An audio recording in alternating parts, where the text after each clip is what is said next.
Okay. So we're going to do the remainder and factor theorems. Okay, so we're going to do this first example.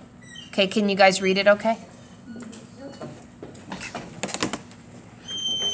So when we find the remainder, we're going to go back to using synthetic division. So this whole section is using synthetic division. In fact, the next two sections that we're going to do is all synthetic division.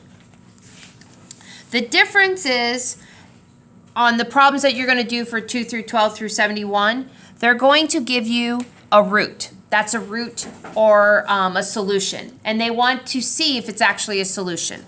So we do not have to take the opposite of it. Remember when I would give you like x plus 1 or x plus 2, you'd have to take the opposite and put in the little box. When it looks like f of negative 2 or f of 3, you don't need to take the opposite of it. So we're going to put that negative 2 in our box, and then we're going to set up our synthetic division. What number? This is notes 5. Okay, so the first thing I want you to do is it starts with x to the 4th. Is there an x to the 3rd? Yeah. Is there an x squared? Yes. And is there a plain x? Yeah. Okay, and is there a constant? So we don't need to put any zeros in. So we're going to write our coefficients of our numbers. So we're going to have 3, 2, negative 5, 1, negative 2.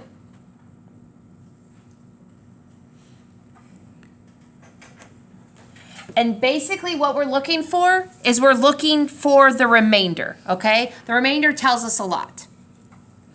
So just a reminder that these are the coefficient numbers. We always bring the first number down, and now we're going to multiply. Negative 2 times 3, negative 6. 2 plus negative 6, negative 4. Negative 2 times negative 4, negative 5 plus 8. What? Negative 2 times 3, negative 6. 1 plus negative 6, negative 2 times negative 5, negative 2 plus 10. And then our answer is f of negative 2 equals 8. That is what you're doing for 2 through 12 on the workbook. Okay, so let me tell you what that means. It means that negative 2 is not a solution for this equation. Okay, for this function, negative 2 is not a solution. We know it's not a solution because we got 8 as a remainder. If it's a solution, then our remainder would have been, it would have been 0. So in order for it to be a solution, our remainder should be 0. So the first half of our workbook page, we're going to find all remainders. The second half of the workbook page, all of our remainders should be zeros. Okay? If you don't get a 0, then that means that x plus 1, x plus 2 is not a factor. Are there any questions? Yes? Why is the 2 in the synthetic not the opposite? Because they're actually asking you to test negative 2. Okay. When it's with an x plus 2, you actually have to kind of solve that. That's just a factor. We want to know what the solution is. Okay. So basically what this is telling me is that this equation, when it crosses the x-axis, it does not cross at negative 2. Because if it did, the answer would have been 0. Okay. Okay? So let's try example 2.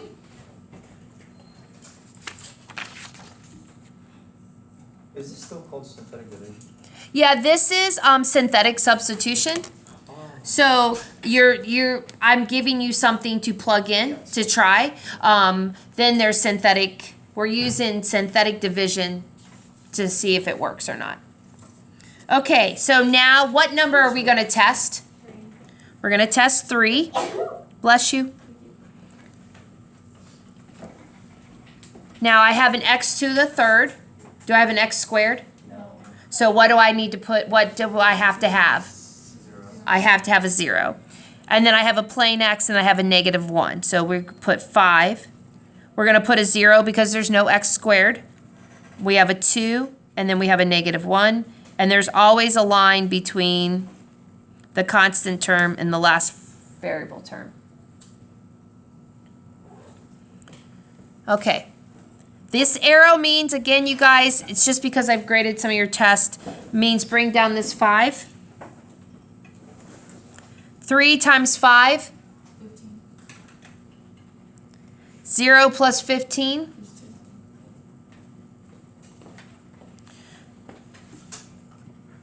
Okay, what's 3 times 15? 45.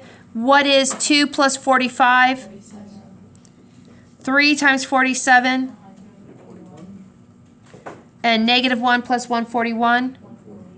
So that means f of 3 equals 140.